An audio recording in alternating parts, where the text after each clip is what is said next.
Yeah, you see what I'm saying? Neutrinos, baby. Courtesy of Monkey's uncle. Cheers to you, Monkey's uncle. I like how you threw in that neutrinos thing into the show. Cheers to you. And let's get to a second video. He had a back-to-back here, and he said, here's a nice story about a man who took a skydive trip through a big puffy cloud, whatever that means, all right? Is this Puff the Magic Dragon? Hold on, put the PC shot on. What is this? A man nearly drowned at the height of 30,000 feet.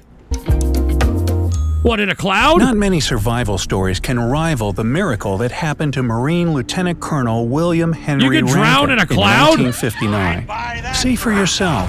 One Hey, we bad got day, this Propane man Man in the nearly house. drowned, falling from the sky. I'll get to yours in a are you minute, saying dude. it sounds too paradoxical to be true?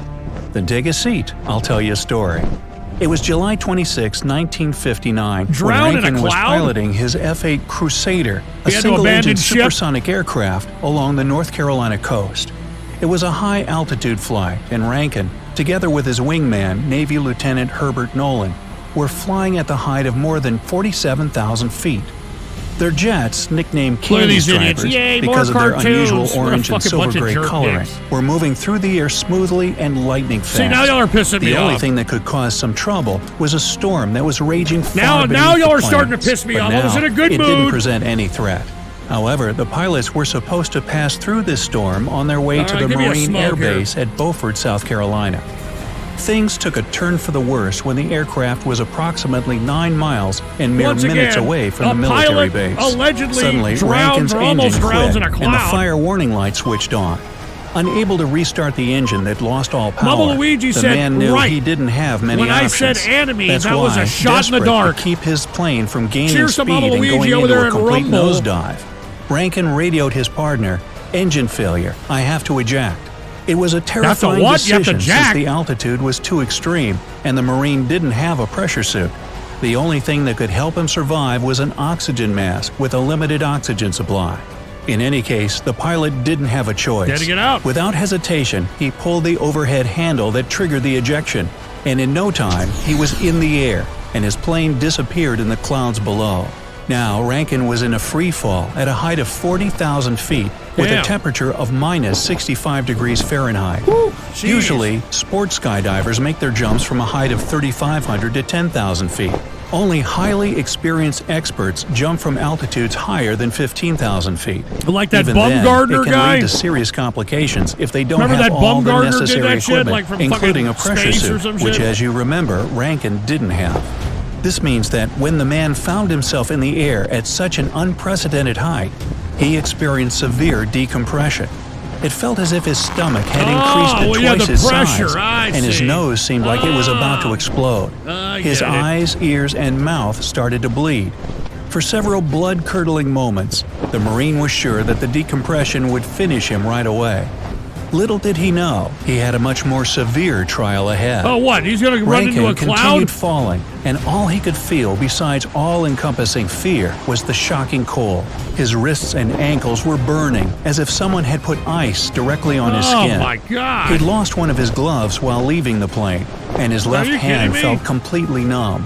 And to make matters even worse, he was still in freefall. Of course, the pilot had a parachute, but it was supposed to deploy automatically at an altitude of 10,000 feet. Oh, jeez. And even if You gonna Rankin had trust that? decided to open it, he simply wouldn't have been able to do this. That's why, It'll in a matter deploy of on its seconds own. and at a dizzying speed, the man hit the very storm he had been piloting his plane over just minutes before. And that's when another calamity happened. Rankin had been falling through the black clouds with almost no visibility for about 5 minutes, Jeez. surrounded by lightning, rain, hail, and violent winds, when something went wrong with the barometer that was supposed to I mean, deploy it's his like everything parachute went wrong. automatically. Fooled by the violent weather, What is it, Menno Ray? Shut the fuck up, I'm trying to listen. If I want your opinion, I'll ask for You know it. what, Menno Ray? Go fuck yourself, you fucking stupid four-flushing, rose-butted, asshole-loving, foreskin, muzzle-loving, fucking cuckold connoisseur piece of shit.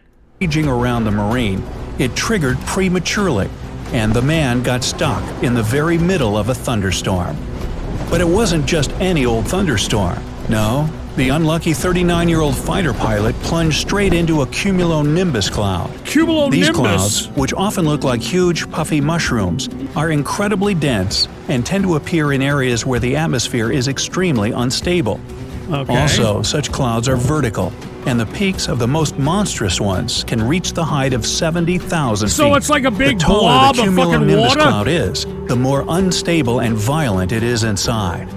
That was the circumstance Rankin ended up in after his parachute I thought I opened saw a too YouTube early. video of some paraglider Conversely, going into a even cloud. if and his parachute had deployed at the supposed altitude It was just of like 10,000 fog or feet, some shit, you know? the man would still have been sucked back up into the cloud with the updraft. In any case, Well, I guess this is the pilot 10,000 didn't have feet. time to dwell on this.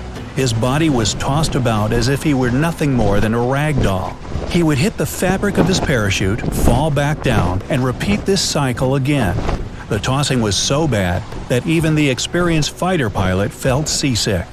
Lightning snapped jeez. and crackled around Rankin, and even though he didn't hear the thunder per se, he could feel it vibrating through his body. Wow. The hailstones were so big that at some moments, Rankin worried they would tear his parachute.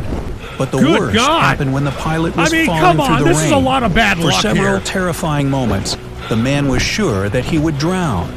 He was trying to take a breath, I don't but know if I only believe breathed in this. mouthfuls of water. If he stayed in that region I mean, of the I guess storm who for any knows, longer, right? I mean, drowning it's while his falling word, through the I guess, air against would everybody have become else's, a but- frighteningly real outcome. He tried to hold his breath, but it was a very dangerous thing to do while falling at breakneck speed. Meanwhile, Rankin was also blown up and down, sometimes as much as 5,000 feet at a time. Jesus It Christ. seemed to him like he'd been falling for ages, with blasts of compressed air hitting him the whole time. Fortunately, not only good things, but bad ones too, tend to come to an end. When Rankin finally reached the bottom of the cumulonimbus tower, he had been inside for more than 40 agonizing minutes. Jeez. The pilot was shocked to discover that he was relatively unscathed. The lightning And hadn't that's what grazed him. that's what His I'm parachute saying. was in one piece, and I he mean, are hadn't we supposed drowned to in the believe rainwater. this The tale? only thing he had to worry about now was a safe landing. Oh, At what? first, What? Rankin Yeah, was it went going wrong down towards too, a right? clearing. But his He had bad a pine luck tree up continued his ass or because something. at Get the the last fuck outta moment, here. All right, I a don't know if I powerful believe this gust of shit. wind threw him into a tree. Yeah, that's what I The thought. parachute That's what I got tangled fucking in the figured. branches, and the pilot It's hit like a his fucking head on the movie. trunk. Luckily, he was still wearing his helmet and didn't lose consciousness. After freeing himself and staggering to his feet, the pilot limped through the forest until he found a country road. But hitching a ride turned out to be a tough task. Oh, yeah? Imagine a man standing on the side of the road, covered in blood and dressed in a soaked, ripped-up flight suit. Yeah, No yeah, wonder no there shit. weren't many volunteers I mean, to give him come a on. lift. We're supposed But to believe eventually, this? someone picked him up and drove to a payphone where Rankin managed to call for an ambulance. There, he found out what a lucky man he really was. He had countless bruises and welts scattered all over his body. All He right. suffered from bad I don't believe decompression this. effects, and he had frostbite. He got all these But injuries other from a than bad that, grinder the ordeal session. didn't leave any long-term I damage. don't believe this. Rankin spent several weeks in the hospital and made a complete recovery. I don't believe Later, this. he wrote the book "The Man Who Rode the Thunder," Oh, of where course he he wrote described the his book. experience. Of course he did. How about you? Do you know any other incredible I mean, survival stories? Get the fuck Let me know down outta in the here. comments. All right, yeah, go fuck yourself, Rankin. All right. Look, I feel bad that you were out there in the air. You had to abandon your plane and shit. I mean, no wonder this guy fucking concocted all this shit out of his ass. He wrote a book about it. No shit.